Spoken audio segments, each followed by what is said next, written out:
I will never put a before and after picture up on Instagram. Testosterone is not the super hormone to worry about. Male infertility is rising faster than female infertility. I learned so much from my patients about life. What are you doing at 2 a.m. on your phone, looking through Instagram, scrolling TikTok? You're not getting into deep restorative REM sleep. Your body's not repairing itself. For me, the first thing, there's a little bit of gender confusion. So women are earning just as much as men. How can one skincare formula work for everyone? We age from the skull. We don't age from the skin. The skull resorbs. You've been taught to demonize fat, but really fat is actually where you get your energy source. What is the outcome? How do we get there? What's the next step? The emotional resilience is there. The men don't have a place to go and be vulnerable as much as women. Does sugar also lead to cancer? Quick one before we jump into this podcast. Do me a solid favor, hit that like button, hit subscribe, and drop a comment below this video. If you're looking to remove images, videos, search results, or fake accounts online, go to contentremoval.com. But don't take my word for it. Here's Hormozy. Frank, you're a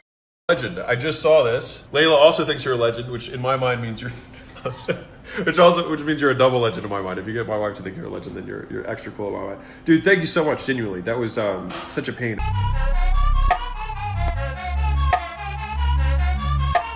And we are back, and we are here today with the wonderful, the legend, the celebrity dermatologist, global dermatologist, because I must get that in there, and international sensation, Dr. Vali. Welcome to the podcast. Thank you so much, Frankie. Look, I wanted to give you a short intro because there's so much to you that is just so difficult to explain. And if I don't explain it in the right context, I'm sure you're going to look at me across the room and give me those eyes that you give me where, you know, Frankie, you've done something wrong, so we're going to have to start this again. But welcome. Obviously, it's a beautiful place that we're here in London. Yeah. I kind of want to give people an insight today into all the biohacking stuff that you do and give them an insight into all the dermatology stuff. I think a lot of men and women perhaps don't talk about and kind of uncover a lot of stuff and unpack a lot of stuff, because you've definitely done that for me. I think the best place for us to start is obviously start with how you got into dermatology and all this kind of stuff that you do, because obviously you've had a illustrious career, but obviously you started in the NHS. I just want to kind of unpack that. You're making me sound like I'm a centurion. Like decades of experience. I've been a doctor for 18 years, and initially, and it was interesting, I actually, for my A-levels, do you remember A-levels? Yeah, I do, I do, but I didn't do them. I did GCSEs. Yeah, so GCSEs, and then you came to choosing your A-levels, and then I picked classical civilization, Latin, and history as my A-levels. And the day before, the great aunt in my family came round, and her son was the first doctor in the family. And, you know, my parents had to hold 4 jobs down to put me through private school and stuff like that. She said, you're going to do biology, chemistry, physics, and maths, and you're going to be a doctor. That was the start of my career. So this is a great place to start, actually, because obviously with coming from an ethnic background, growing up in the UK, there's a lot of pressure on doing like academical stuff, like, you know, doctors, nurses, accountancy, everything like that. So just kind of give me a brief understanding of what that's kind of like, and what that kind of pressure feels like for a young woman in that kind of family. I think for me, my parents came here in the 70s. They came with minimally nothing, basically. And for me, education for them was a route out. And, you know, they weren't empowered in that way. So for me, my parents were like, we're going to educate our children. We're going to be the first. I was the first in my whole community to go to private school. And then with that pressure, I had to get the grades. It wasn't an option. The TV wires would be cut. The plug sockets would be taken out. I had to get A grades. My mum would go and argue with the teachers and say, why have you predicted her B grade? I'll make sure she gets an A grade, right? So I had no option. And actually, I'm so thankful for that discipline today. Because when you're younger, you're just like, oh my God, Mum. Oh, here she goes again. Oh, Dad's going to tell me off now. But if I didn't have that discipline, and I didn't have my parents put so much pressure on me to say that, well, if she can do it and if he can do it, why can't you, right? You don't need to come from a privileged background. If you work hard enough, you can create your own destiny and you can create your own future. We've invested in you. We've kept 3 to 4 jobs down to fund your education. We need you to have a backbone as a female. We don't want you to rely on a man either in your culture. So I want you to be independent, like my father would say to me. So at that time, I was super like, oh my God, I have to get like 10 A stars and and I got to keep studying. And, you know, I was that chubby child with a moustache and everything with braces, just studying away completely, I had a bit of a creative side. Like I said, the A-levels I wanted to do were Latin, art, classics, history. I loved it. But I was like, okay, cool. It was whatever they said. Get A grades. Okay, we'll get A grades. Study medicine. Okay, I'll study medicine. There wasn't an option of failure. So they kind of predetermined your destiny for you, and then you execute the plan that they'd already put together is essentially what kind of happened. Yeah, and I think what's interesting is, and what I laugh about is because my baby brother's a doctor too, right? So we both laugh that even though they gave us the foundation in saying study medicine, have a career to fall back on, but then evolve yourself. The day I said to my dad, I want to leave the NHS and I want to open a business, and I'm thinking of, my dad's an entrepreneur, right? I'm thinking of opening a business in XYZ. He's like, excellent, I've given you a career to fall back on. Off you go. I said, Dad, can I have some money? He said, no. I was like, okay. That was it. Yeah, so their mentality entirely was like to set you up in a foundational job kind of environment so that you've always got a high paid job to fall back on, which is your doctorship and all that kind of stuff. And then he wanted you to get to the point where you're like, do you know what? I don't want to earn a wage anymore. I don't want to do the NHS route anymore. I want to step into entrepreneurship. Yeah. But let's kind of touch upon your route to success and then coming out of the NHS, because obviously being in the NHS, quite a rewarding job, but very tiring, I presume, very over leveraged in terms of your capacity, I presume as well. Like, give me a bit of an insight into what it's like doing that. I think studying medicine and I think having that discipline really sets you up in life, full stop. And I think then being thrown onto a ward where you're a junior doctor, and at that time the European working time derivative wasn't even in there. We were doing like 18-hour shifts. We weren't protected the way we are protected today. And having that, and at that time you're just like, okay, well, I have to do it. If I don't do it, the patient will die. There was no option.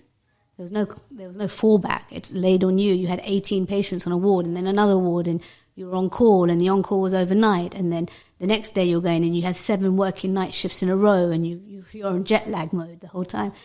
You didn't know any different, and I'm glad I didn't, because I wasn't. Social media wasn't around there either. You weren't distracted by any external forces. You have a career set in the NHS. It's quite a long-standing career, but 5 to 7 years of a degree. You can get 2 to 3 degrees out of that. So you can have your MBBS, your medical degree, you can get a BSc, you can get a PhD on top of it as well. Then on top of it, there's like 7 to 10 years of postgraduate training to get you to consultancy. So it's a very long career, but what it does is it sets you up with the discipline, and it sets you up with the brain exercise and the knowledge. And for me, it set me up working under pressure. So it gave me really good barrier and resilience. So for me now, I don't see anything as obstructive. I'm like, okay, what's the outcome? What's the solution? It's very pragmatic. And even when I go through medical problems myself, I don't say, oh, poor me. It's more pragmatism. It's more, okay, what is the outcome? How do we get there? What's the next step? The emotional resilience is there. And I think that's what the NHS gives you. It gives you emotional resilience. It allows you to be very pragmatic, and it sets you up with discipline. But I think what's lacking a little bit in society today is compassion and empathy. And I think the NHS, that career allows you to have compassion and empathy, because we're in such a dopamine-driven society where hit a like, subscribe, blah, blah, blah, that you lose compassion and empathy for someone who's struggling. Or you can just, how is your day? How are you feeling? And the NHS trains you for that. It allows you for empathy, which most career finance doesn't, accountancy doesn't, lawyers don't. Most career paths don't allow you for empathy or compassion. So all of these factors combined have given me a really nice baseline of them moving on to the next step. I think the most beautiful part of that as well is not just the empathy part. I think the part where you mentioned about how you dedicate yourself to your job. I think that's the key step to entrepreneurship, is to, if you're in a job right now and you're listening to this, is to kind of like, start to dedicate yourself to your craft, to your job, whatever it is, put everything into that job, even if you don't particularly enjoy that job, because that is the lesson you're being taught there. The lesson is that you can apply that to entrepreneurship, because every part of entrepreneurship is like, well, you're going to have some great days, which I'm sure you'll touch upon, but then there's lots of days where you're working probably 20 hours a day that no one sees, because they just see the glossy Dr. Vali, the celebrity brand type concept, but they don't quite understand what goes into building that. Yeah. Would you say that's in essence true? I think entrepreneurship is a roller coaster, as you know. It's up and down, and a lot of people just play the ups on social media. It's a very edited platform. And I find, the most insecure people are the people that seem the most happiest on social media. I think, for me, the roller coaster of entrepreneurship, it hasn't been so hard because I can walk in a room and say, okay, we disagree on X and Y, but what is your thought? I can understand, go behind the ego and try and understand with compassion why you disagree with me instead of me fighting your ego. I can say, okay, if he was a patient of mine, I love doing this exercise. If he was a patient of mine, what is he trying to tell me? Why can I not understand? Let me step in his shoes. What is he trying to tell me? And that exercise comes from being a doctor and medicine and having compassion and empathy. So could you expand on that then for the audience and just give them a real proven process of how they can kind of see the other side of the coin with these people so that they can put this in their daily practice so they can implement it in their life? Yeah, so for example, when you have a consultation, so just to give you a little bit of context, baby context, so what do?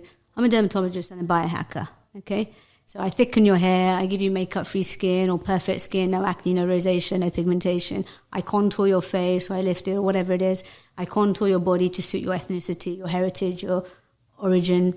And then on the inside, I optimize your mood, your sleep, your performance, your concentration. I then work on your gut health, your fertility, your libido, your energy, your immune system.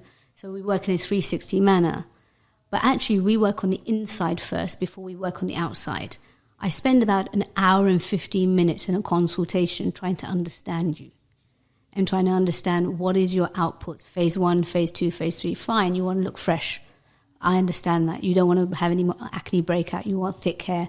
Easy. I can do that with my eyes closed. But actually on the inside, what's driving that? Are you in the public eye? Are you having panic attacks? Do you have low mood? Have you been on antidepressants? Can you even sleep at night to get into deep restorative REM sleep where your body's healing itself? That's what I'm more concerned about. Okay, you're telling me you have gut health issues. You're craving sugar. You're putting on weight easily. Your libido's gone a little bit. Do you have adrenal fatigue? What's happening on the inside that's forcing you to come to me on the outside? What are you doing at 2 a.m. on your phone, looking through Instagram, scrolling TikTok?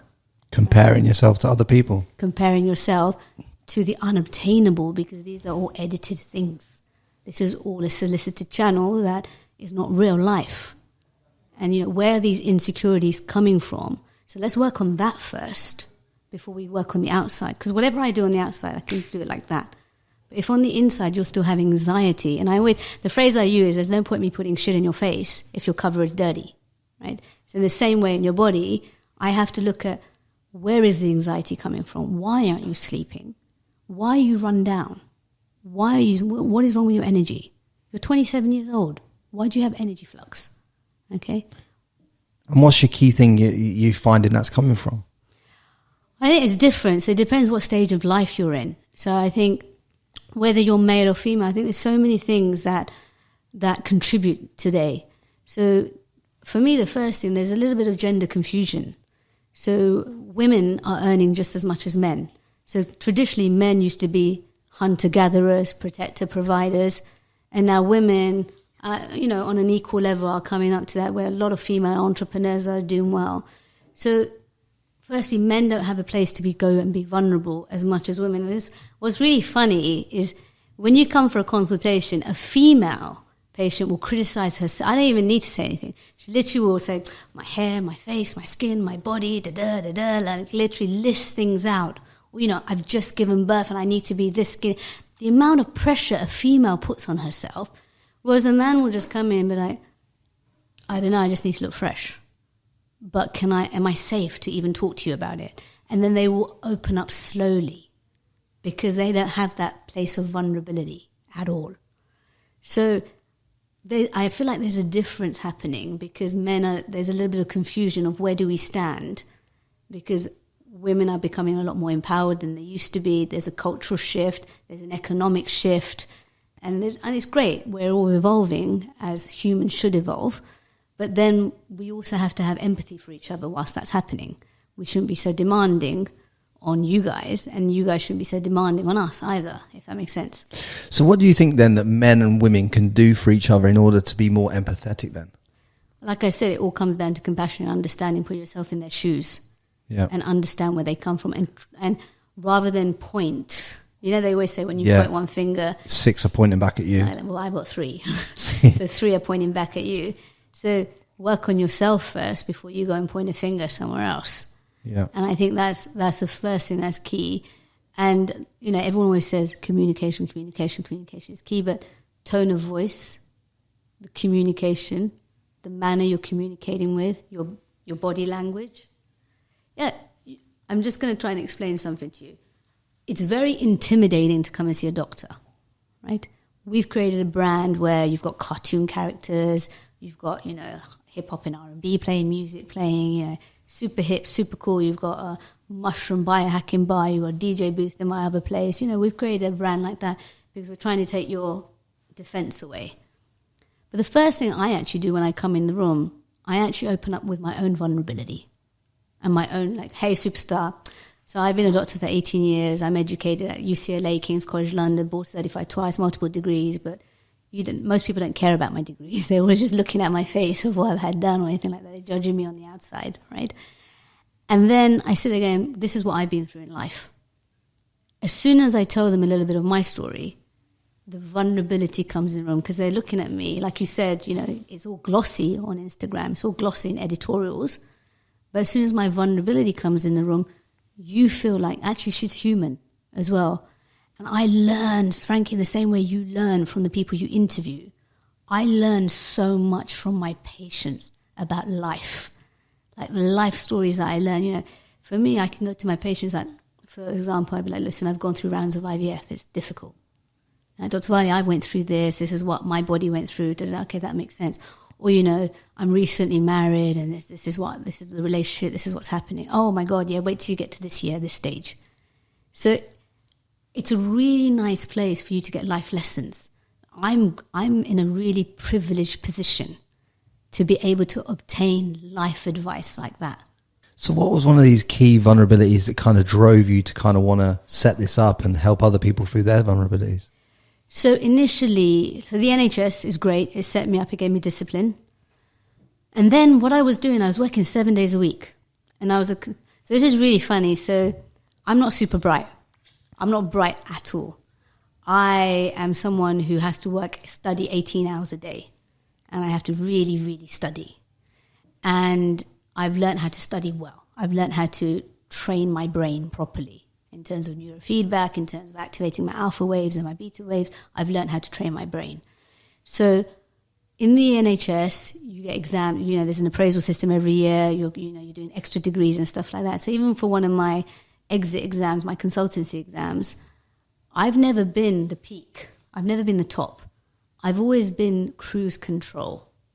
You know, just got through. And I think that's key. That's one of the first things I tell my nieces. I'm like, you don't need to be top at everything. Because the day you fail, you won't be able to climb back up. You need to give it 150% when you need to give it 150%, but then you just need to cruise through a few things. Don't burn out, okay? So what was funny was, I think for one of my consultancy exams, my medical exams, I got a distinction, yeah. And I was getting on the plane for the first time to Dubai. It was my first trip to Dubai. And then I had a BlackBerry at the time. And then all my friends, all medic friends were messaging me. They're like, are you sure your surname's Vali? Are you sure your surname's Schwan? Your first name's Schwan? I'm like, yeah, why? Did I pass? They're like, yeah, you got a distinction. I was like, don't be stupid. Did I pass? Right? And then we had to take off. No one told me anything. For 7 hours, I'm on a flight going, did I pass? Did I pass? I land and I get inundated with messages saying congratulations. Right? So for me, I've learned that I have to give 150% sometimes, and I can cruise at 70% sometimes. And it's important not to burn out, to save that energy for things that are important. So that's one of the first things I've learned. Then, in terms of coming to building my own brand and my own thing, it was more, okay, I have the discipline, I have the knowledge, I want to teach. And like, I've got a master's in medical education, so I like teaching. So like, I want to teach Frankie what he can do, and I want to teach him in the right way. And I like to teach in what I say layman's terminology. So I can throw you medical and anatomical words, and I can throw you, words that you won't understand. But I like to teach you in a way that you're empowered, and you see that in the consultation, that you're empowered and you understand why this hormone is doing this, or why your brain is doing this, or why your body is behaving in this way, or why your mood is going up and down with your cortisol. So then I said, okay, let me open my own brand. And I started with aesthetics and dermatology. I knocked on everyone's door in the UK. I said, can you help me? And everyone said, no, just start yourself. All the top doctors at the time. They just start yourself. I said, what does this mean? So I went to the US, retrained. And then in the US, in UCLA, I got a professorship for teaching. And then what happened there is I was like, Tom Ford has a brand. And he's like, he's Tom Ford. If Tom Ford can have a brand, I can have a brand too. I didn't know what VC backing was, what P meant, private equity funding. I didn't know any of these things. I didn't even know what P&L was. I didn't know anything financial at all. I'm a doctor. So I came back. I said, I'm going to start a brand. I think I spent £30,000 to £40,000 on my first website, and I was still in the NHS working 7 days a week at night. And what I did is that on one Saturday or Sunday, I looked around me, and it was about 9 or 10 p.m., and there were like 60 to 70-year-old doctors, and it's interesting you mentioned, from your culture and your ethnicity, all from ethnic backgrounds, working. And I went to them and said, why are you working? You're like nearly 70, and you're here doing a late shift, extra money. What do you need that for? And I, Shwana, I need to pay my son's university fees, or I need, I've got mortgages to pay for. And it was at that time going, I don't want to be 70, relying on an NHS salary, working 7 days a week.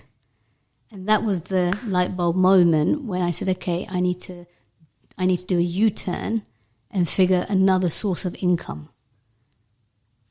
What was the kind of runway though that you put on yourself, from going, obviously you decide you want to pivot, you decide, okay, I can't work this job anymore. I no longer want that. I'm looking at my future on the ward, and that doesn't serve me. But what kind of roadmap did you kind of lay? Did you lay yourself out like 12 months to transition from job into business? It was so hard. And I think everyone will tell you initially it's so hard because you've got a backup plan that's providing you with regular income. Why am I going to give that up? So you found it real hard to cut the ties. Yeah, you've got to have gumption, and you've got to really believe in yourself. And also you've got to believe in a higher force or energy that something else is written for you, right? Mm. I mean, the day I quit the NHS is the day when I had a patient swear at me aggressively and lock me in a room. And I was like, I'm done. I'm literally done.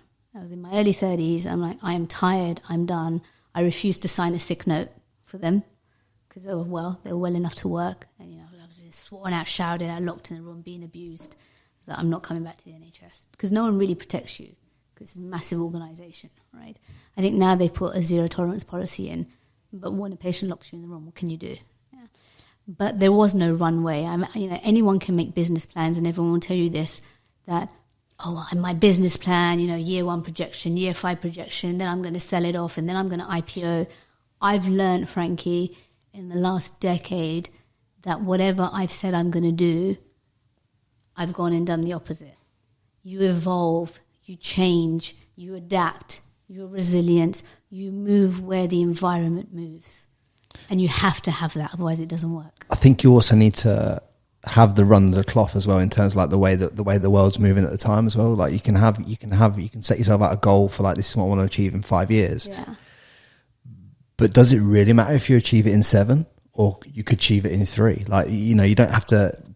What I find is people are putting these rigid frameworks around attainment in their mindset, and then they're going in the relentless pursuit of attaining this final destination. But when they get to this final destination that they think they're going to get to, they realise their ladder's been leaning against the wrong wall. Is that kind of how you felt along your journey? You have people that you should celebrate the milestones, you should enjoy the journey, you should enjoy the pathway. I've never known to do that. And I'm not sitting here going, I'm looking at the next step. I just look at the next day, the next week, and the next month. Obviously, there's a bigger goal at the end in my brain, but if I focus on the end goal, I've learned historically that the goal changes anyway. So for me, it's like, how do I optimize myself and not burn out? Yeah. And not set myself in a rigid framework, that I have longevity in what I do. And am I enjoying it? Because if I'm not enjoying it, remember, I'm in service, I'm with patients, and yes, I do product as well, but I'm with patients. If I'm not enjoying it, that is a reflection in the consultation and in my outcomes as well. You said back before that there was a way that you kind of optimized your brain to retain information and educate yourself on different wave patterns to be able to retain information. Yeah. Just how could I do that?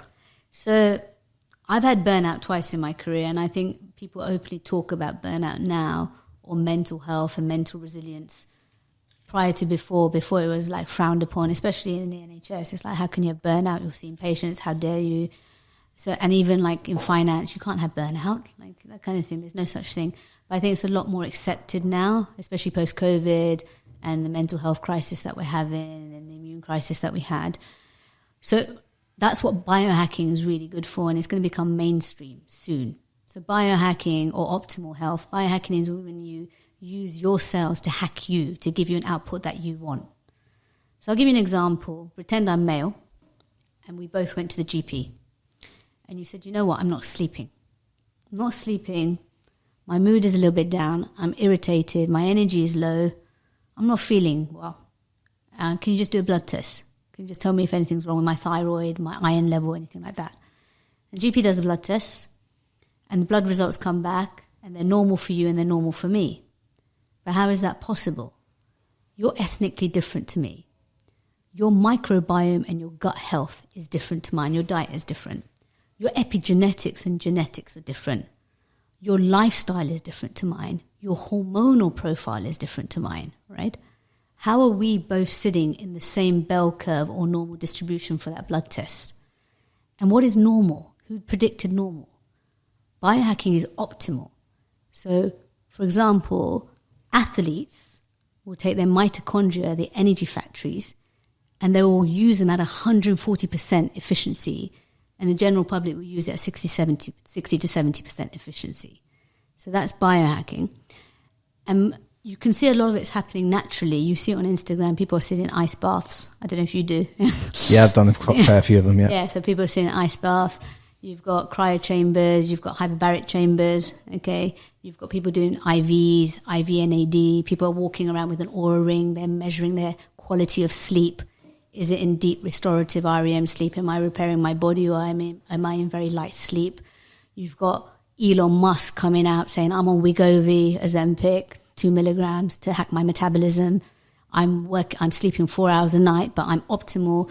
You've got that gentleman at the moment, I think I can't remember his name, Brian or something, who's optimizing his whole body. Yeah. Brian Johnson. Brian Johnson, who's optimizing his whole body aesthetically and also internally. So, his telomere or his life expectancy he's trying to get it to increase, and he wants, at 70, he still wants to be optimized and performing at it like a 21-year-old.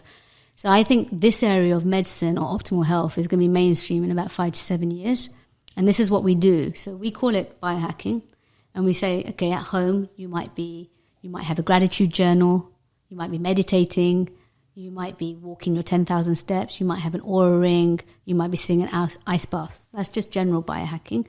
And all of this has been proven. Everything we do is evidence-based in terms of evidence-based medicine. All of this has been proven to engage your parasympathetic system.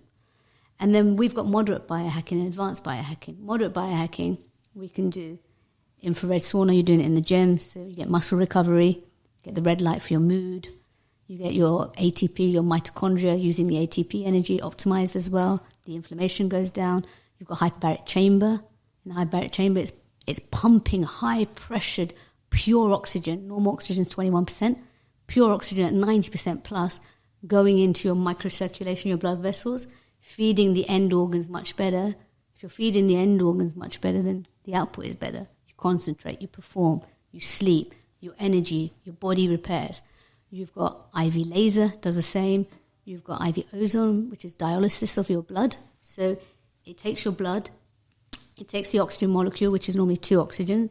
It puts a third one in, so ozone. So now you've got superpowered oxygen going through your blood. So now your blood is micro-proliferating. It's causing new vessels. It's feeding the end organs even better. So you're optimizing your output, okay? You've got prescription-grade IVs. I don't do the IVs where you're drunk and you just put it in and you're partying the next day. We do prescription-grade stuff. You've got people like Brian who are taking 40 to 100 supplements a day. Who can swallow that? No one can swallow that, right? And then you've got advanced level biohacking where it's exogenous or endogenous. Exogenous is where I can use external things like hormones to hack you. And endogenous is where you say to me, Dr. Vali, or stem cells. Or endogenous is where you say to me, Dr. Vali, I'd like to be natural. I want to rework and I want to get the fire up, burning in the fireplace. I want my testosterone up again. How can you do it without me taking external hormones? So there's so many different regions you can go into, but it's what you're comfortable with first. Let's talk about men's libido, because that's a topic that I think not many men are openly chatting about right now. And obviously, look, when I was in Dubai a couple of months ago, I had my testosterone, and I got good free testosterone levels available. But also, as a 35-year-old male, you think to yourself, good and optimal, that's two different things. You can still increase it. So I was thinking to myself, well, that leaves you open to being able to, you can take these external forms of testosterone. There's a lot of these companies now that you see on Instagram and stuff like that, where they're advertising this testosterone replacement, TRT, all that stuff. Give me a bit of an insight, because that's where a lot of men would probably, where they'd want to focus is like increasing their libido and also their sleep. I think are two things that men would probably optimize for first. Yeah. So give me a bit of an insight into this TRT and the way to do it. Yeah. So let's step back a little bit. Let's talk about how you got there in the first place, right? So we are wired and tired, and we're running on empty at the moment. We're multi-hyphenates. We're all trying to do a lot more than we've ever done historically before, our ancestors or anything like that. So we're not resting enough. We're not resting enough. We are putting so much pressure on ourselves than we've ever done before, right? We're carrying multiple roles than we've ever carried before. So we're wired and tired and running on empty. So all day long, there's something called cortisol, which is a stress hormone response. Yep. The adrenals sit on top of your kidneys, right? All day long, your adrenals don't know if you've broken a nail, you've missed an important meeting, or you've had a bereavement. They don't know the difference. So all day long, the adrenals are secreting. And then you get a negative feedback, and it causes the adrenals to fatigue. Okay? And the adrenals fatigue. And then what happens? What do the adrenals also produce? Sex hormones. So if one hormone is out of whack, other hormones are out of whack, because you have a symphony. Everything has to be balanced. So what do you present with? Low mood, irritability, poor sleep, craving sugar. And this is because of low testosterone? No, this is because of cortisol and the life we're living at the moment. I'm going to come to the low testosterone. The side effects of the adrenals not producing the testosterone is that your libido goes down.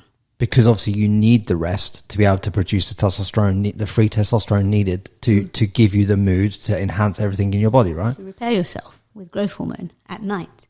So if you're not getting into deep restorative REM sleep, your body's not repairing itself. Right. So that's the first part. The second part is why do men not talk about it? Because you're not given the vulnerability or the space to talk about it. Women openly speak about my periods, my menstrual cycle, my IVF, I'm worried, I'm not married, I need to have children. We openly talk about this stuff. You guys don't openly talk about, I'm 35 and I haven't had children yet.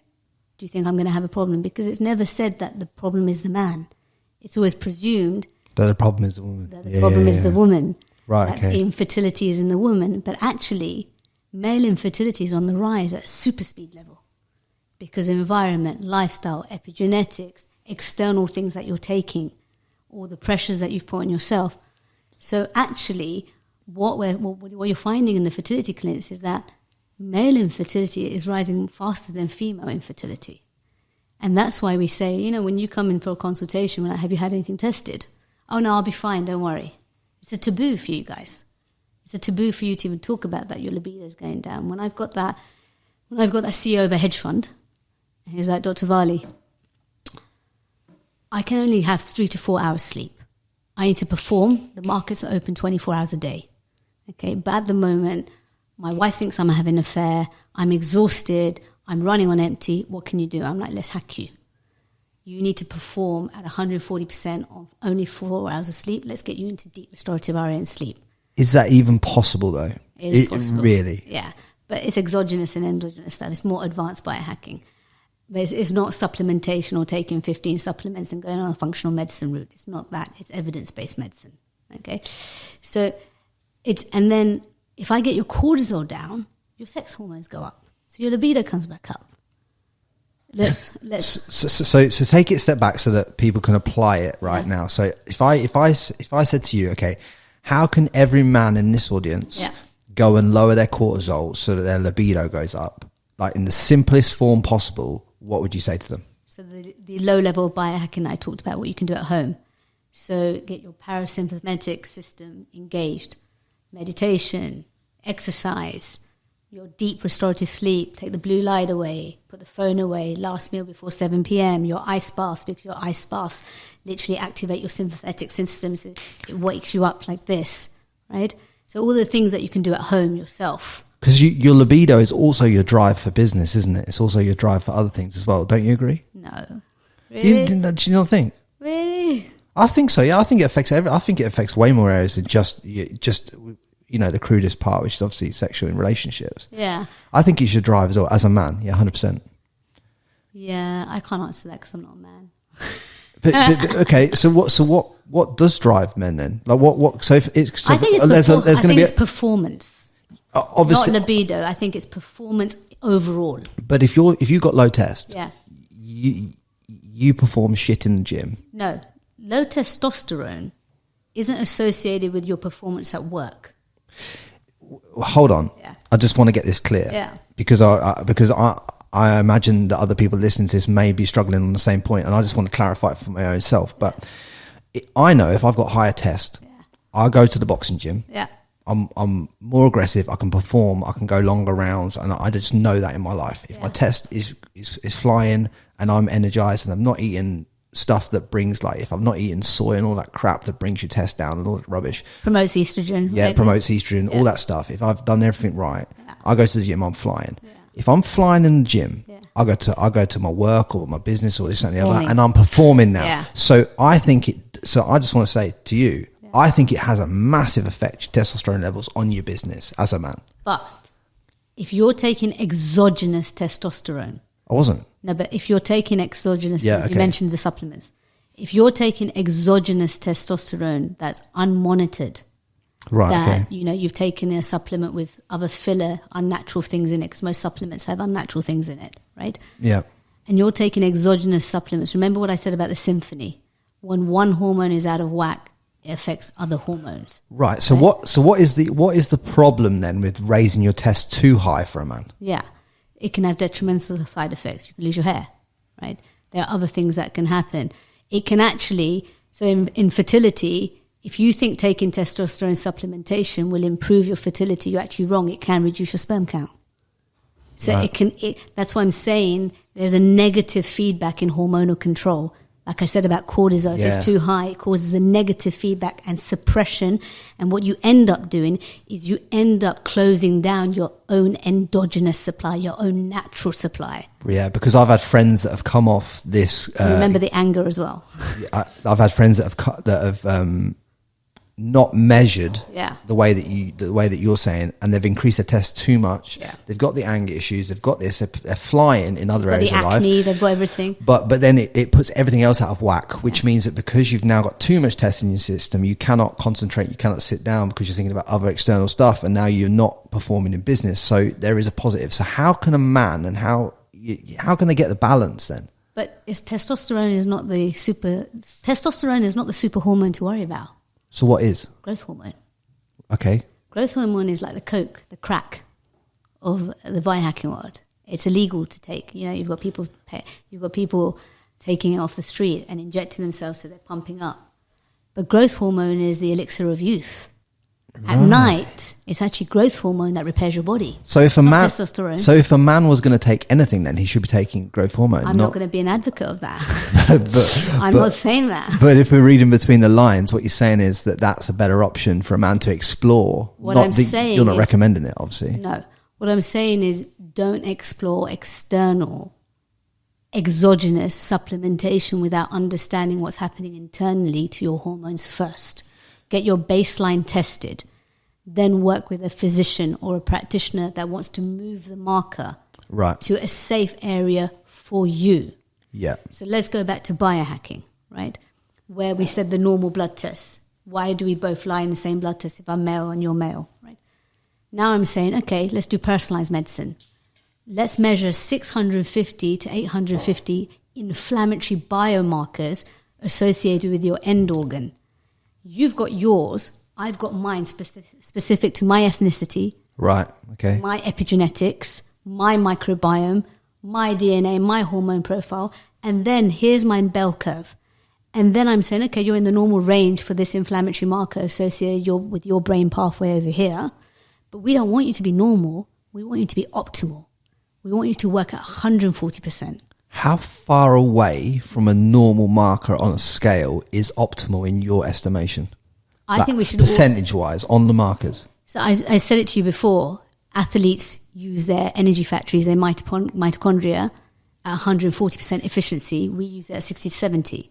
So we want to... So if I was to look at something as 100% and you say to me, Frankie, you're using it at 67, why would optimal be then to redline it at 140? Why would that be optimal? Because it depends what outcome you want.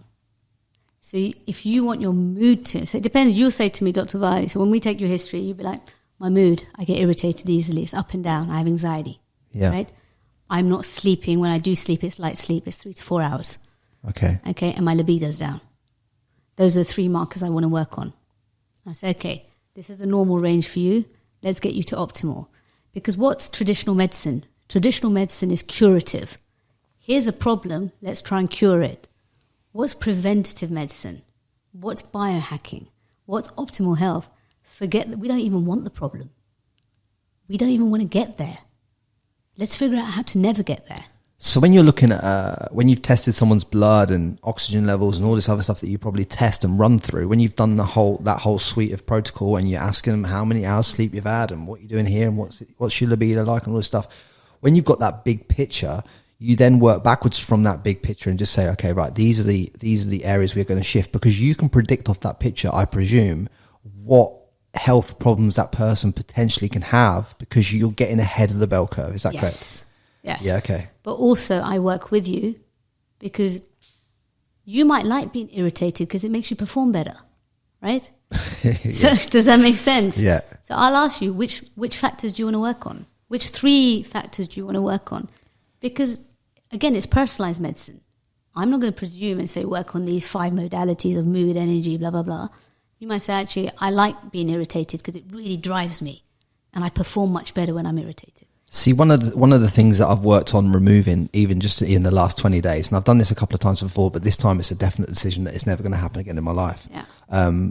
Energy drinks. I was addicted to energy drinks, and I realized how much they were redlining my adrenals, how much they were ruining my sleep, how they would cause irritation, but also inflammation. I didn't realize the inflammation effect of this and how much bringing down your inflammation in your body can affect how you perform massively, I think. And even some of the I had patches of dry skin on my leg and stuff like that, and obviously when I was redlining myself with energy drinks, it was flaring up these red patches of skin. Do you know what I mean? It's causing all kinds of different dramas. Cortisol levels were going all out of control. And since I've just removed that even one piece, I've essentially feel like I've renewed my whole body. So it's like, what did they say? They say, when you have a leaky gut, you have a leaky brain. And is that what causes leaky gut energy drinks? So think about it. What feeds your whole body? What organ feeds every single part of your body? Your gut, yeah. Your gut. Now, if your gut microbiome, your gut flora is being fed sugar and energy high drinks, you're going to feed the bad bacteria. You're going to have SIBO, small intestinal bowel overgrowth, right? You're going to have what we don't call it irritable bowel syndrome anymore. We call it gut dysbiosis. Yeah. So what's going to happen is the microvilli, these little things in your gut, absorb it into the bloodstream. Then that bloodstream goes and feeds the rest of your body to the organs, your mood. You get that sugar high, then you come down. Yeah. Okay. So that's why they're now really focusing on gut health. There's two things they're focusing at the moment: gut health and inflammation. They're now saying the basis of most diseases is inflammation. And getting the inflammation down from everything is the key thing. So there's one thing I love. There's one thing that I always talk to everyone about. And this is not something you can do at home, but it's something you can either take supplementation for, IVs, NAD. It's a coenzyme. NAD plus, yeah. NAD plus, right? Yeah. I love it. And the reason why I love it is because it works on the mitochondria. It works on the energy factories of the cells. It's present in every single cell. And what it does, by the time you're 40, you've lost half your amount. So it's a coenzyme. It goes in and it cleans up your mitochondria. It makes it more efficient. So if you're taking it with IV, you get 99% bioavailability. If you're taking it by supplements, it's going to take you a long time to build up. I love doing NAD IVs. Mood, energy, libido, gut health, everything is optimized. Do the injections also help you as well? They've released subcut injections that you can inject into your subcutaneous fat in your belly, yeah. Yeah, they've released that because they've seen such good outcomes with it. Because it's a natural product. No one's telling you to take an exogenous drug. I'm not prescribing you a drug. And I think the cost of it in the UK is between 180 and £220 a month for NAD plus. For what, supplements? For the NAD plus for the injections into subconscious. I've just seen them online, but I'm not saying whether that's the optimal way of doing it. I'm just saying it's better than nothing. I think IVs are the optimal way of doing anything, because if you think about supplementation. Yeah, straight into the bloodstream. Yeah, well, think about supplementation. Supplement industry is huge. Right? It's $1 billion industry. If you actually take down the pure ingredients of that supplementation, you find a lot of filler ingredients in it. Right? You're taking it. Supplement. It's got to go through first pass metabolism, digestive system. Half of it's thrown in the bin. Excreted. Yeah. It's not getting to the end point as easily. Right. Of the outcome you want, whether it's hair, skin, nails, whether it's, I don't know, whether it's for your gut. Yeah. It's not getting there. But an IV, you're getting 99% bioavailability straight into the bloodstream to the end organ. Like, I don't do supplements. I do droppers, sublingual droppers. Under the tongue, because the absorption is much better. So these are the things, when you guys are looking at, what can we do? What are we taking? Oh, I'm going to take these 50 supplements that this gentleman in this article is talking about. I'm like, stop.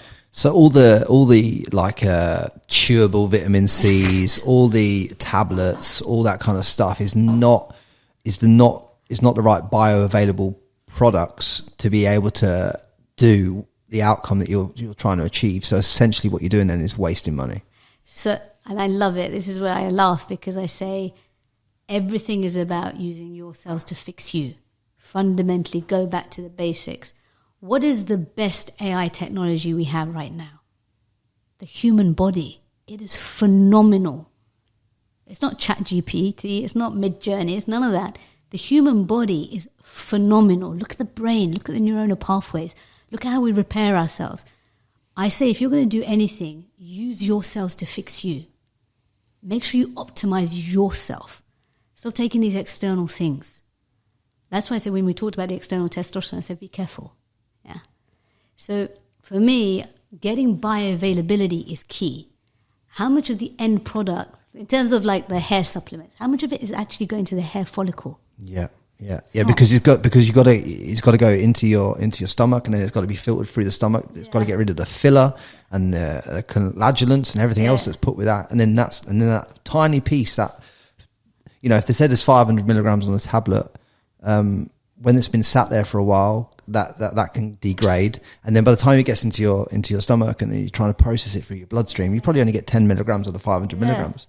There you go. And people are being sold this dream. But if there's a marker that everyone could move, am I right in thinking that the key thing that people could get right first is not a morning routine? It's not all this other stuff. Is it sleep? Is sleep the key thing first? I think deep restorative REM sleep is the key thing. So in order to be able to find that out, you have to measure. So things like Oura Ring, Whoop Band, because you're not going to know. Otherwise, it's all right saying, get that, but you're not going to know if you've had it unless you measure it, right? No, I disagree. I mean, 20 years ago, we didn't have the Oura Ring or the Whoop or anything, right? Think about it. So REM sleep is where you have your dream mode. Deep sleep is about under sedation, anesthesia, and on average you get 1 to 2 hours a night. Yeah. And as you age, it gets even worse. So getting into delta wave neuronal activity of your brain, making sure your sleep hygiene is there. Put your phone away a few hours beforehand. Yeah. Have your last meal early. If it's very carbohydrate, have it at 7 p.m. Have a light snack instead. Have that system, circadian rhythm, so you're having the same time every night. You're going to sleep at the same time, and you're waking up at the same time in the morning. So you have that consistency. These are basic things you can do. You don't need to buy an Oura ring or Whoop to do that. So for years we've been told about this phenomenal morning routine that you have to have and win the day, but you cannot win the day. Winning the day starts with the night before, essentially. Yeah, I agree. And and I think that's such an overlooked part is that you need your day will work out if you work out your bedtime routine and kind of have it. What is an optimal time then for people to go to sleep? You reckon 9 o'clock? So they say on average, a human needs 5 to 7 hours of sleep to restore its body. But some people have conditioned their bodies to have 3 to 5 hours. So it just depends how you've trained your body. There's another thing that I would say that makes your life easier, and I think you'll probably agree as well, is decision fatigue. Yeah, to be into a routine so that you don't have decision fatigue, so that the cortisol isn't going up and down and you're not stressed. Yeah. It's literally routine, discipline. You don't get into decision fatigue. And they say the first 1 to 2 hours, I'm a morning person. I like at 5 a.m. I like to send my emails. I like to figure out my day. I'm not a person who does gratitude journaling. I don't do meditation. I pray. I have some spirituality. That's my meditation for me. And I need my cortisol spikes to be driven a little bit. So I need that fire up me to move a little bit. So I don't like it to be dampened. But some people like to be in a very beta wave driven, calm way of like getting things done. I'm not. I'm like this. Yeah, that works for me. You work in sprints, but I think if you look at history of humans, they work in sprints, don't they? In environments, and whether they're hunting and gathering food, or you don't work in all this rubbish about it has to be between 9 to 5 and it has to be a steady pace. It just does not work with what you're saying you're trying to achieve. Yeah, but I think that's a societal conditioning of that 9 to 5 behavior and stuff like that, and it doesn't apply anyway. Today it doesn't apply. You've got a 14-year-old coding and selling his tech IP for 100 million, right? So we've changed, we've evolved so quickly that none of that applies anymore.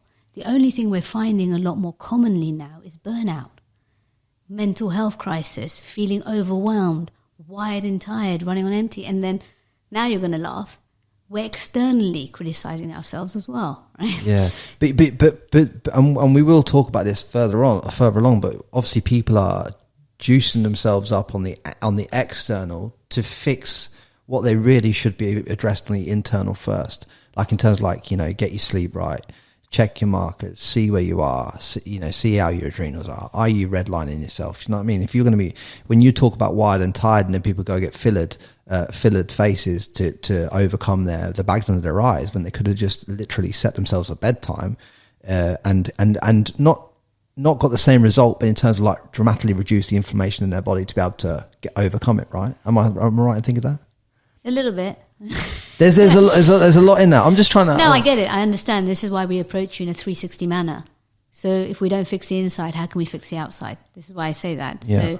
So let's work on why you feel that this is happening, and then let's also make sure you don't have to think about it anymore. Yeah. Does that make sense? So essentially, the key metric to first get right is to obviously understand your metrics, and also to get your bedtime routine sorted so you can actually optimize that. Bedtime routine, discipline and routine, so the decision fatigue doesn't seep in, so you don't get the cortisol spikes. Okay? Then on top of it, if you're worried about something on the inside, I'm really scared now, because on Instagram, on TikTok, everyone's an expert. Everyone's a biohacker, everyone's a mental health coach, everyone's a wellness expert, everyone's a dermatologist or cosmetic or an injector. Everyone's got a skincare line, a product line. It's just so confusing. What is right and what is wrong? So be careful of the information you're taking in. Make sure it comes from an educated, verified source. So you have to detox who you're following, essentially. Yeah, that's evidence-based, right? Because everyone's calling themselves an expert. And that's not fair on you. You should respect your brain a little bit more to be like, okay, everyone can't be an expert in everything. That's impossible. Do you think we've lost as a society our critical thinking? No, because there's a lot of trolling going on. So, no. So I think critical analysis, so, analysing the information, seeing if it's correct, verifying it, and does it work for you? Be careful of the information you take in. Give me an example of something shocking that you've seen that a lot of people are buying into at the moment. I'll give you a straight example. So, I've got an innovation hub. So, we've got patented technology in terms of devices, machinery, and, we're scaling in skin tech and we're formulating in skincare.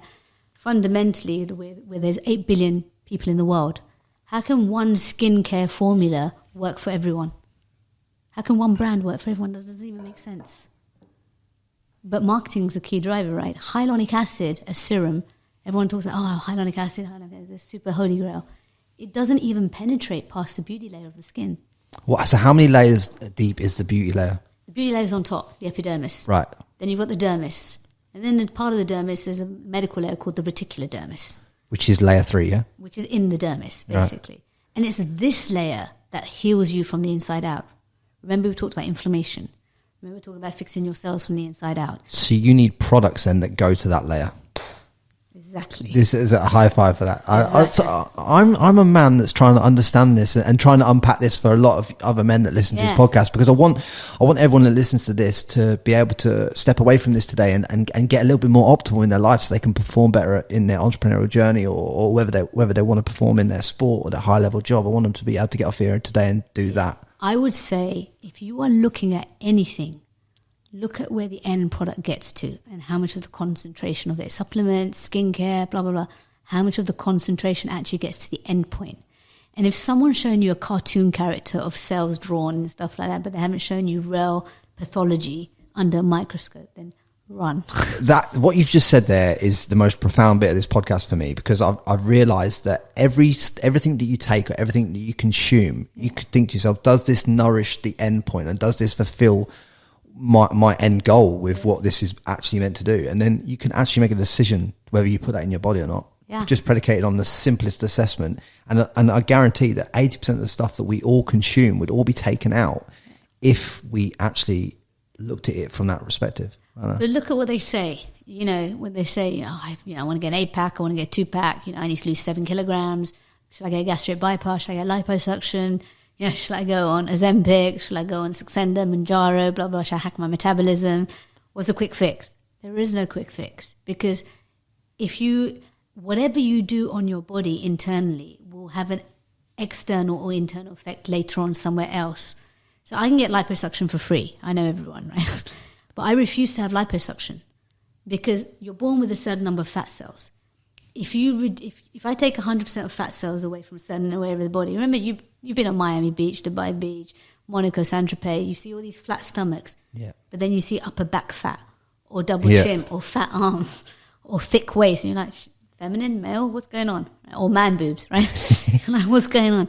You get reactive fat somewhere else. So when you're disrupting one cell, another cell is going to be affected in a certain way. So when I'm looking at creating a treatment plan for you, I'm not looking at a quick fix. I'm saying, what's going to happen to that output in a year's time, in 3 years' time, and in 7 years' time? What anatomical cell am I targeting? What anatomical layer am I targeting?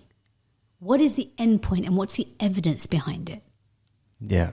And that's going to help you perform a lot better because you're going to understand yourself from the inside out. And I just think it's profound how, we've been taught as a society and I know we all judge external, but really it is what's going on inside that you want to look at first to be able to perform better, optimal, however you want to perform it. But I really want to unpack this, what actual optimal really means. I want to fully understand that because to me, because I know we touched upon it earlier in the podcast, but when you said the optimal marker and then you're talking about 140%, what is the downside of the optimal being 40% over the maximum of that cell? Like, I want to unpack that. There is no downside because it's all subjective. Optimal for you might be 70%, right? Right. It's subjective. What is your outcome? What do you want to improve on, and why do you want to improve on it? So that it's all subjective. But as long as it's evidence-based and you're not doing any end cell damage or affecting anything in the long run, that's the key thing. So I'm not saying to you, Frankie, in your mood, sleep, energy, your fertility, your libido, your gut health, your immune system, you need to perform at 140% in everything. No, because you're just, like I said to you, you might need your cortisol spikes to drive you. So I'm happy at 70%. I'm happy at 50%. I'm happy on cruise control in these 5 elements. So give me a bit of an understanding then on what you see people consuming on a daily basis in terms of like food and drink, that you think that over a long period of time, you're negating your energy, you're negating your sleep, you're kind of ruining all. You tell me. I think you know. I think you know. I do know, but I kind of want you to tell the world. You know. Yeah, I do know. Why can't you say it? I think. What is the number one enemy that's killing everyone at the moment in our diet? What is it? I think it's probably sugar. Sugar is the new cocaine. I think it's probably Sugar. It's so like it's got. I think it's sugar. I think people have demonized fat, but fat is your greatest energy source. Yes. Like in terms of like, so you've been taught to demonize fat, but really fat is actually where you get your energy source. And I've got another guest coming on to talk about how to use that fat as energy source as well. Yeah. That's later down the track. But I really want to get into this sugar thing and how much people should really be consuming and why they should be watching it. And not only that, the addictive nature. Yeah. The highs, the spike. And then the falling, and then, oh yeah, I need some more energy, like you mentioned, the energy spike, and then the dip down. I live on Coke Zero. I get that spike, and then suddenly I crave more. It's empty calories. Sucralose or something along sucrose. No, but there's another element of it. I can't remember what it is. There's another one. So why are you drinking Coke Zero? Because I'm realist. So I'm not the doctor who's going to say. So this is what I'm saying. I'm the doctor who sits there. I will eat the red velvet cupcake. I will drink the Coke Zero. I had one of those earlier. Yeah, great. You've got to live though, right? Yeah. Let's be practical here. You've got to live, right? So I'm the doctor who will eat the red velvet cupcake. I'll drink the Coke Zero, but I also know how to hack my metabolism. I also know how to optimize my mitochondrial factories, my energy factories. I also know to hack myself at home without using Dr. Vali and with using Dr. Vali. But I'm privileged. I have access to it. So what advice could you give to people that don't have access, maybe can't afford you, like that listening to this, that just want to optimize? Sugar is the most aging factor of every cell, right? Aging factor. Yes, and it causes inflammation. Inflammation causes cellular turnover. Cellular turnover causes aging of your organs or cells or the end output. So you're telling me then that sugar is the most aging product that you can consume? Yeah. Does sugar also lead to cancer? Can't tell you that. Because we can't prove it. Can't prove it because, we've got epigenetics, mutagens, we've got external factors, there's too much etiology, too many causes that can trigger that. But there have been people that have been obese, for argument's sake, and that obesity has been caused by copious amounts of sugar, and when they've cut the sugar and lost the fat, they've returned to normal ranges and not been diabetic anymore. Am I right in thinking that? No. So you can't reverse it, because I've known, so I've not been told this by a doctor, but I've been told. I don't think if you're in the obesity range, and then you've naturally cut down your foods and you've exercised and stuff like that, you're still at risk of, because you've lined fat. Because remember when we talk about sugar can convert fat with glucagon. Your glucagon stores your insulin glucagon pathway. So you've lined fat at end organ damage. So when you lose weight, you lose the superficial mid fat. Not at the organ end. The end organ damage you've caused also needs to be reversed. So how do you reverse end organ damage? Well, that's the problem now. So then you've got exogenous stuff such as statins to help your cholesterol go down, to reduce the fat deposits around the vessels that support your heart. There's loads of other ways. But there's got to be a knock-on effect to having statins and stuff like that. If you get side effects to medications, but then I'd rather have a statin, not have a heart attack. Yeah, okay. To be honest. Well, you've sold me on the statins. Yeah. All right. But it's not that. It's just, people are taking metformin to increase their life expectancy, because there's some kind of studies that show that metformin control, obviously it's a diabetic drug. It controls the insulin, glucagon level, the spikes, the peaks and spikes. And people are taking it for longevity medicine now, or they're taking it to control their sugar, right?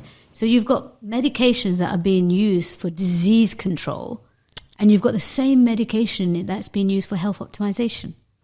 It's interesting. It's a really evolving pathway. Yeah, no, because I know in like the bodybuilding space, they've used like things like clenbuterol and other molecules and drugs to kind of bring down the body fat percentage. But obviously, there's a knock-on effect with that. So what you're saying is that any drug that you choose to put in yourself to correct one area of you at a cellular level will also radically affect you down the track at another. What I'm saying is, whatever you take exogenously, externally, think of the effects internally. So, yes. Go to a practitioner or a physician that understands the implications. So when you're biohacking yourself, in essence, just so that everyone's clear on this, when you're biohacking yourself, is the best thing to do is, obviously you get the full MOT and you get your bloods done and all that stuff, but is the best thing to do then is to take out all the supplements you're taking and take out everything and then start from a reintroduction schedule. And start, like I said, I've given you some tips to do at home. Then I said, okay, if you want to take it to the next level, you come to someone like me and you say, these are 3 things I want to improve on. Like we mentioned, mood, energy, whatever it is. And then we say, okay, these are things, mid-level biohacking that we're going to do. We're going to give you IV NAD. We're going to put you in a hyperbaric chamber to reduce your inflammation. We're going to put IV laser in your bloodstream to reduce the inflammation.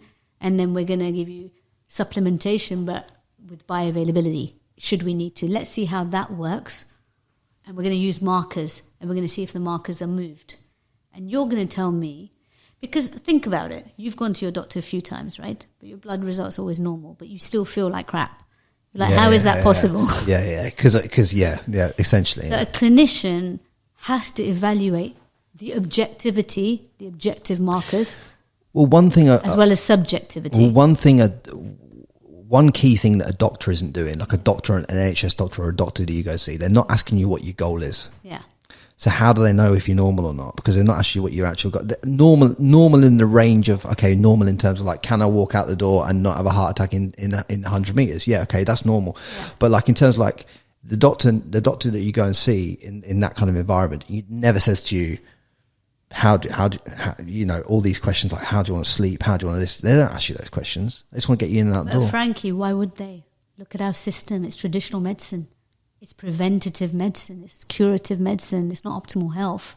We're not looking at your personalized goals. Yeah. We're marking you. We've got QOF targets to hit. We've got targets to hit, cancer screening targets, stuff like that. We're generic. We're taking mass data and normalizing the bell curve according to the mass data. It's not personalized. Well, let's talk about some of the tech that you've brought in and some of the tech that you're developing at the back end, because that really interests me. I want to understand and unpack that. So basically, in terms of my entrepreneurship journey, I've been in service for 18 years. So there isn't a story that I haven't heard on the biohacking side, on the inside, or a story I haven't heard on the outside. In terms of cosmetic dermatology, microsurgery, plastic surgery, blah, blah, blah. And one thing key for me was, okay, how do I get my hands on everyone and how do I educate everyone in the correct way rather than having this look or telling them not to distort their anatomy, to look like everyone else, to respect their unique features and their heritage and their ethnicity. How do I get my hands on everyone? If I tried that, I'll be having arthritis by the time I'm like 90, right? So it's like, what do they want? Okay, they want devices. COVID caused a boom in the beauty tech industry in terms of devices. People want at-home results now. The red light face things, all that kind of stuff. LED masks, blah, blah, blah. People want innovation in their hands. People don't want to have to travel anymore. We're in a disposable community now. We want it now. We want to dispose immediately. We want the next fix. So for me, it was, what technology can I devise that gives the outcome that you want? And what are the outcomes that you want that I've seen in 18 years? So me, for the face, where do we age from first? We age from the skull. We don't age from the skin. The skull resorbs. Really? Yeah. So we age from the skull breaks down. The skeletal system breaks down and everything sitting on top of it slides off. So if you think about it, the orbital rim, which is initially round, becomes rhomboid. Your eyes become smaller and beadier. Cartilage grows. Your ears get longer. Your mandible, maxilla, your jawline might move forward or might move backward. Or you might get a Brucey chin. Your nose might grow. It's from the skull first. That's a foundation of the anatomy, the bone. And then anything sitting on top of it, fat pads, muscle, nerves, circulation, skin, the biggest organ, then starts slipping down. So for me, I wanted to create something that works on every single anatomical layer. So there's loads of different technologies. Microcurrent technology only goes on the beauty layer, the epidermis. It doesn't go to the deep dermis. And I want to get to the skull. And I didn't want FDA approval either because it takes too long. So I was like, what technology can I produce that can create patterns, sonic wave patterns, that go to each anatomical layer? And the only technology there is oscillation, vibration. So I went to the biggest sex toy manufacturer in Germany. Of course you did. Of course I did. Yeah. And then I went and took the 2 biggest dildos I could find. And I said, I need these engines to sit in a beautiful... I'm not even going to ask if you tested them. Yeah. I'm not even going to go there. And then I turned around and said, how do I create a device that... And then we had 3 years of research. So we're German engineered, medical grade silicon. We wanted chrome metal with it. It's a heavy device. And then I wanted it to be beautiful so that you can carry it. For men, I made a black version. For women, I made a Hermes burnt orange and a bone version. And then what I wanted to do is I needed to create oscillation technology that creates certain sonic wave or patterns that penetrates differently to the bone, to lift and tighten. I want to try one of these. I want to try on one your of face. To the fat pads, to lift and tighten, to contour, right? Because these young girls that get lip fillers and stuff like that. Yeah. So for me, it was like, how do I get my hands on people who are scared of needles? And how do I get my hands on people who want to maintain their work whilst they can't see me again, right? So it was that. That's what, and then, so we've got it on the bone. It lifts and tightens. It gives you micro contouring. It lifts the fat pads. So there's 2 settings, one for lifting and tightening, one for micro contouring. Then we've got a great one. This is my favorite one for tension relief. What happened to you when you used to cut your finger? What did mum tell you to do? Put a plaster on it. That's literally what she told me. Well, my mum told me to either put a cold potato on it or to run it under the tap, under cold water. Oh, okay. Because what happens, the nociception pathway, the pain pathway of cutting your finger is overridden by the thermoregulation pathway, the temperature pathway. So it takes away the pain. So it takes away the pain. So vibration, when you've got a headache in your frontal area or your occipital area, takes away the pain. Then we've got one for skin radiance. And what happens when you drink too much to your face when you wake up in the morning? You feel like bloated. It gets puffy. Yeah. So we've got a depuffing setting as well. And then I put it in like an Apple AirPods Beats by Dre chargeable case, make it cool. And then now we're innovating our other devices. And I wanted to have my own IP. For me, that was very, very... So you realised along the journey you needed to pivot from just selling time or selling other people's time, and there had to be a pivot entrepreneurially. No, for me, what happened, I woke up one morning and I was sitting on a lot of panels internationally, speaking events, and I was sitting with these doctors that weren't dermatologists or weren't biohackers, that didn't have the experience, orthopedic surgeon or someone in stem cell but has never seen a patient in their life, and they're selling these creams. And they're valued at 100 million, 500 million. And I was just like, and then the whole audience is walking towards me to ask me questions. And then the panel arbitrator is sitting there, Dr. Vali, where's your product line? And I'm like, oh, what do you mean a product line? What do you mean by that? So basically, you did the classic thing that a lot of us end up doing. Because obviously I've not got a product line where our practice should have a product line and will have a product line eventually. But it's like, if you're stood on stage speaking and you don't have something at the end to sell, you've just done yourself a disservice, essentially. Well, no, because I was in service and I was making revenue anyway. So for me, I could not be in the clinic, and my team, remember, we lobotomize you when you come and work for me. I take your brain, I throw it in the bin.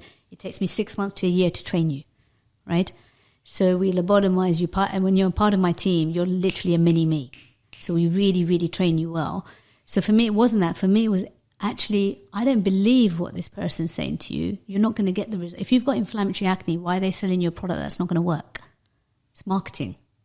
So for me, I was just like, I need to formulate so that my end consumer and my patient gets the outcome that they deserve.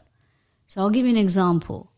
In terms of creams, I don't know what, I presume you use, like, what do you use? A moisturizer. Anything, right? Anything. Yeah. Men use a moisturizer and a towel, and that's about it. That's it. That's fine, right? And that's why you probably... Sometimes they age better than some of the women. That's what I was about to say. That's why you probably age better. Less is more, right? So basically, if you're putting on, I don't know, your moisturizer, and then you've forgotten to put it on for a day or two, and suddenly you're like, I feel dry. You're like, it's because I didn't use my La Mer, I didn't use my, I don't know, Nivea cream, whatever it is. It's not because of that. Your skin cells have the ability to heal themselves. When you're putting on a moisturizer, the skin cells in the dermis, the medical layer of the skin, are saying, guys, relax, she's feeding us. Don't worry, let's become lazy. You're causing a negative so feedback. You're self-educating your cells to and literally like you're covering up and creating a problem then, essentially. Yes, basically. So that's the first thing you're doing, right? So you're telling your cells, don't worry, I'm going to feed you all day long. You don't need to work. Right? You don't need to repair yourself. The other problem you've got in the industry is, like I said, where do products normally sit? They sit on the beauty layer, on the epidermis. It's all about, can it get to the medical layer of the skin? So we created patented formulation in terms of taking prescription-grade actives, what I'd normally use in a clinic with a doctor's note. I say, I like these ingredients in a hydrophilic, a water-soluble molecule, and I like these ingredients in a lipophilic, a lipid-soluble molecule, because that's what our bodies are made up of at a cellular level, right? Right. I'm putting prescription-grade strength ingredients in both. Yeah. I'm going to marry it up. I'm going to seal it up in Japanese technology, and I'm going to shrink wrap it, and I'm going to make sure that when you put that cream on with that particle, with that patented technology, it goes to the medical layer of your skin cell, but it activates you differently to me. So how are you getting over having to have a prescription to normally put those topical creams on a skin? Because we've shrink wrapped the technology so that it is allowed at a consumer level. So you've took away some of the potency, or no? The potency is there, but we've shrink wrapped it, so that it becomes it becomes encapsulated, and then it releases when it needs to release. It doesn't release on top of here. Does that make sense? I'm trying to work it out. It releases here, but also I'm saying, how can one cream fix all of us? It can't. So that molecule is called biometric adaptive complex. So it adapts to you differently to me, because my problem might be pigmentation and yours might be rosacea, which it is, right? Yeah. So both of us can't use the same cream for the same output. And let's talk about that, actually, because I think obviously how I found you is obviously my friend introduced me to you. I've got you say it's rosacea on my face, where I've got a reddening of the skin on the forehead and the side of the cheeks here that I'm trying to balance out. There might be other people dealing with that kind of issue. Like, what are the ways and means that we can do that? Yeah. So I say rosacea is a condition. It's an inflammation of your skin. There's mild, moderate, and severe. Mild is in your 20s. When you drink a glass of wine, you go a little bit red. In your 30s and 40s, you get broken capillaries, you get red spots. Your skin feels a bit leathery, and you've got open pores and thickening. In your 40s and 50s, do you remember that drinking nose in the pub? Yeah. With the rhinophyma and the changing of the nose, okay? So that's severe. If you come to me at severe, I can change you to moderate. If you come to me at moderate, I can change you to mild. If you come to me at mild, I can change you to me. So you've got to think about disease progression. So again, it's a medical condition. So why are you expecting over-the-counter products to fix it? However, you can slow down the progression. So it's an inflammatory skin condition, so we need to reduce the inflammation. So internally, there's stuff that you can do, like don't eat so much sugar and stuff like that. Even when I got rid of energy drinks, it calmed it a lot. There you go. Because that was I didn't realise how much of a driver that was to my skin, like in terms of like redlining my skin. Yeah, there you go. You see, so internally there's stuff you can do, and externally you might come to a dermatologist. And if you can't come see me, then the advice I give to the general public is, you feel oil, you feel dry in rosacea, so you'll use a lot more moisturizer. I'm saying to you, it's an inflammatory, oily condition. So actually take everything away, just wash your face with water, use a mild SPF for the next 6 to 8 weeks, and you'll see your rosacea improve. All right, let's touch upon something that obviously not many men will also talk about. It's kind of the work that they've had done to aesthetically like that. Because obviously a lot of the girls we know, I look on Instagram every day, I'm like, oh, I can see she's had her jawline filled out here and I can see it all. You like it? I just don't know how it's going to age though. Yeah. Like I see a lot of these. I think the girls are getting it done too early. If I'm honest, if I'm honest with and you tell me your thoughts afterwards. But I think that the women before they're kind of like 28, 30, if they're at 21, 22, which a lot of these girls are, and they're getting these really, I don't know what you call it, you can break it down, but there's this thing that they do now where they straighten this line here, right, and it goes into this chin here, and they do it on each side, and it's like, it points the chin out, and then they flare the lips, but the lips fold up, and if they fold over that line, it really pisses me off. I don't know why, but that line there is the break line. I'm sorry, but this is true. Like, I'm laughing because this is so true. Because I think if you go past that line, Dr. Vali, I think that's a bleed. It looks like a bleed out on. So like, I was an engineer by trade before I was a carpenter, and if I did something like that in engineering with my welding, and it went over the line, it would look imperfect. And I'm just saying, why are they doing that? Yeah. Why are people distorting natural anatomy? Because once you distort to that degree, because once you distort natural anatomy, you can't get it back. We're going back to the same thing. Once you destroy a cell, you can't get it back. Because you can't dissolve that. You know that bit there. That really irritates you, doesn't it? Yeah, because I just don't know why you do that. I just don't understand because they're not educated properly. Because I think women are taught to get their lips filled for whatever reason. But who's taught them that? Society, Instagram, other women in their industry are teaching them. But women with a certain amount of filler in the lips look really good. But what happens, I've seen in society, is then they start, when they get to like 1 mil or however many mil they need to get to the optimal look, which you'll tell me, and then they go, and then they get it's like they've got an addiction now and they have to go overboard. Yeah. So is that a thing that you've found in this? There is one thing I do ethically and morally that most doctors don't do. And I made a decision to do this 10 years ago. I will never put a before and after picture up on Instagram because I don't want to tell a 14-year-old that you need to fix your nose, your lips, or put filler under your eyes, or have liposuction, or have breast implants. Ethically and morally, it's completely incorrect. If you look at the way I do videos, everything is education-based. Yep. I will educate you, and I will tell you how to do it correctly. And it's up to you to take that information and impart it onto your physician, your practitioner, or you come to me.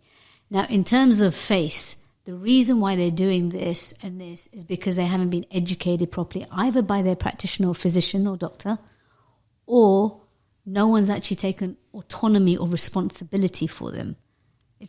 You are my responsibility. I'm a doctor in the room. If you're coming into the room and you're telling me what to do and you're showing me an Instagram picture, and I know that that's going to distort your natural anatomy and it's going to take your heritage and your ethnicity away, I'm going to re-educate you. If we don't agree, I'm going to say I'm the wrong doctor for you. So can we just get this straight then? So really, if you're talking about women getting aesthetics done or men getting aesthetics done, either sex, doesn't matter. But it really should be performed by a doctor that's fully skilled. Am I talking? Yeah, I mean, for me, I've got 18 years of experience. Okay, I anatomically. So why? For me, if you're saying I want my lips done and you're a girl or you're female, I will sit there and teach you and say, well, the gaze analysis, the first thing someone looks at, Harvard studies have shown eyes. The next anti-aging feature is teeth. The third is the shape of the face, right? So you're going to fourth or fifth place to change yourself when you should be looking at something else. Yes, and then I'd say, the next thing we look at is the angle of the nose, the lip, and the chin, and then we look at nose to mouth, then we look at lips, then we're looking at mid cheek, then we're looking at brow arch. We never look at your lips first. Evidence-based medicine has taught us that. The first thing someone looks at is your eyes. The next thing is your teeth. So why am I going to do this and this? Why? if the other essence aren't right. So what you're saying is that men and women have been taught they've been taught by, because it's easier to put filler in these places probably, and because it monetizes quicker, and because you need less tech and less stuff, so you can now do it in less knowledge. So now you can do it in a salon. So now there's well, I'm not going to comment on that. I think in the UK they're trying to change the regulation in that because there's been a lot of complications. So obviously we talked a lot about women and how they're changing themselves, but what about men? What are they doing and how are they changing themselves and other stuff? I think it's more acceptable for men to have procedures on the outside. I think they go into their... What's really funny is they don't come naturally. They're either referred by their girlfriends or their wives, or historically they've read an article or something and they just want to look fresher. Most men will come in for performance-driven inside. I want to perform better, I want to concentrate better, I want to sleep. A male client is so much easier than a female client. A male client is so less critical of themselves. And you literally say to them, most of them just want to look fresh. So the kind of procedures they're undertaking is thickening their hair, looking fresh under the eyes, jawline, if they've got the laxity, just tightening it up, and then just getting rid of the pores, the rosacea, the oiliness. And then there's stubborn areas as you age of fat gain. I mean, you're like a boxer, but some people are struggling with like flanks. When you're sitting in your trousers and shirt and it's overhanging in certain areas, the lower abdomen. In men, the stubborn fat areas tend to be over here and submental area and after 35. Upper back, man boobs, lower abdomen and flanks. And then that's on the outside. On the inside, libido is a really underrated topic that people don't talk about openly. But after I've seen you once or twice, then you open up quite easily and say, okay, I want to work on my inside in terms of libido, and we help you there. But you normally come for more internal performance-driven stuff first.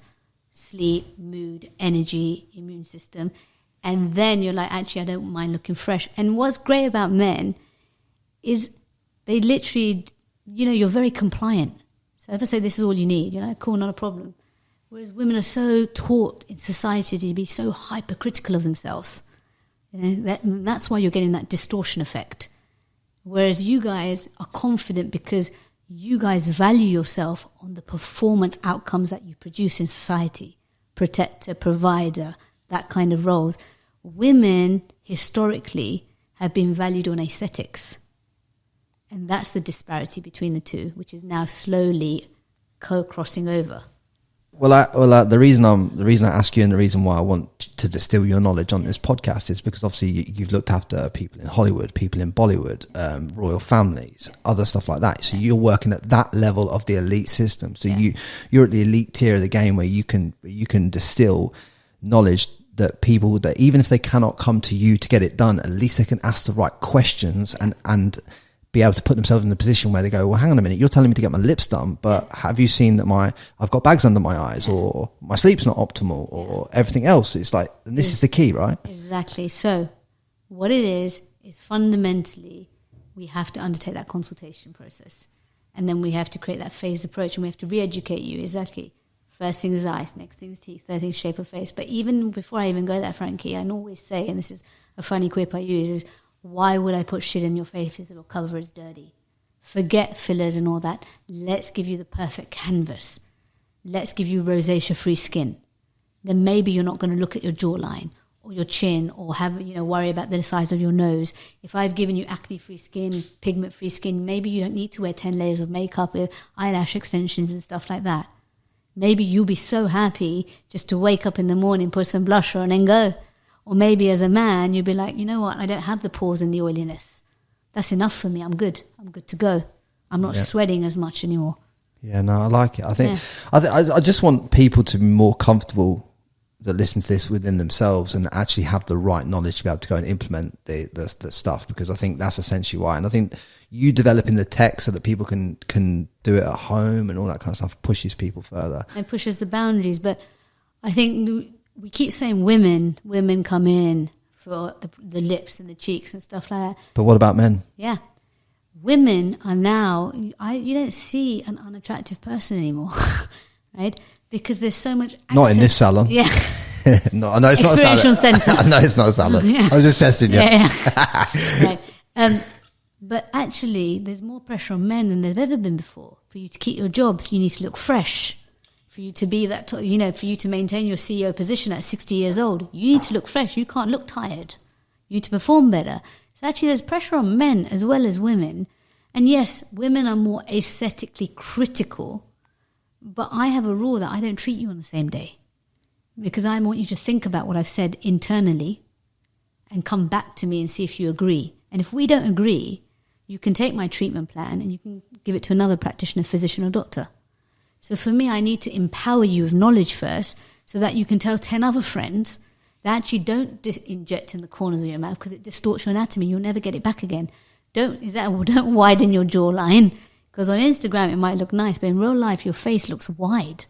Yeah. Don't make a pointy chin because you're not writing a book. You're not an author.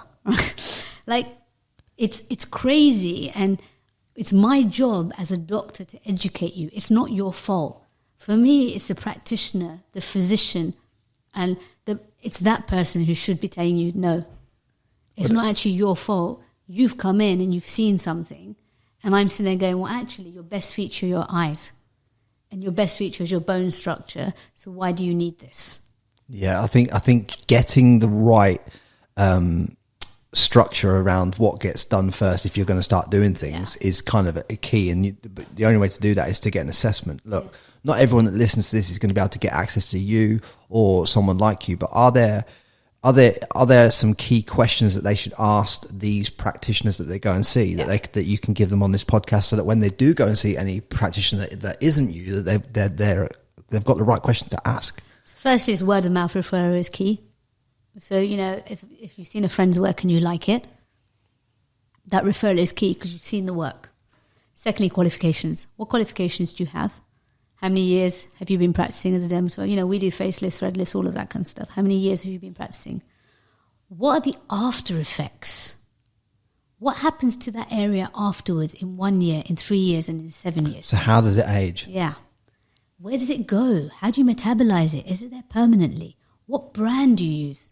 What is the evidence behind that brand? Is it, I love using, I don't use, every day there's a new filler, I won't use it. I want evidence-based brands. Because if something goes wrong in your biometabolism and you have inflammation or effects or side effects from it, there's not enough evidence there, right? And then where is the product actually being positioned? Does your physician practitioner understand that you're anatomically aging from the bone? Where are they? They're called dermal fillers, but we don't inject under the skin. We inject on the periosteum, on the bone. So all we're doing is tightening you and contouring you. We're not volumizing you. And don't chase symmetry. There's no such thing as symmetry. And pick one feature. Either pick bone structure or pick lips. Either pick cheekbones or pick lips. Either pick fresh eyes. Pick one best feature. Don't try and pick it all, because then it goes wrong. That's when what you described happens. And then also work on the disparity between your weakest feature and your strongest feature and start bringing them together. I love that. That is succinct. That is succinct. No, I appreciate you distilling this wisdom. I want to kind of get a little bit of an insight into you before we leave this podcast today. I want to kind of get an insight into what you're looking to achieve over the next 12 months, 16 months in your entrepreneurial journey, and how you're looking to evolve yourself, and kind of what things you kind of feel like you need to improve upon to get yourself to that level. I just want a hug. Just need a hug. I think I've learned through my entrepreneurial journey, to be a lot less self-critical of myself. And exactly what you said, you've got these people that set these boundaries and these goals and stuff like that. I think I've learned to enjoy the journey. And I've also learned that even the endpoint predicted on a business plan may be there, but we're going to end up there. And that's okay. I also believe in God's plan. So as much as I might want to go there, I believe in an element of fate, karma, kismet, higher energy, higher force will get me somewhere where I need to go. Good people will get you to good places. I love being surrounded by my patients. They teach me so much, like I said before. I love being surrounded by serial entrepreneurs. I love failing because I learn so much from it. I've learned to be a better leader as well. I love evolving my team, and even if they leave me to go somewhere else, that's okay. I love the fact that some of them open businesses after working for me because we train them so well, and that's good. I'm proud of myself. So for me, I've stopped focusing on the destination. I've just said, I've gone back to the basics of what my mum and dad taught me when I was that tiny child, is if they can do it, why can't you? I love that. And if there's one piece of golden wisdom that you can impart and leave on this audience to take on 1% further in their life today, from today, what would it be? Resilience. I think emotional resilience is key. I think, yes, IQ helps and stuff like that, but EQ is an underrated factor.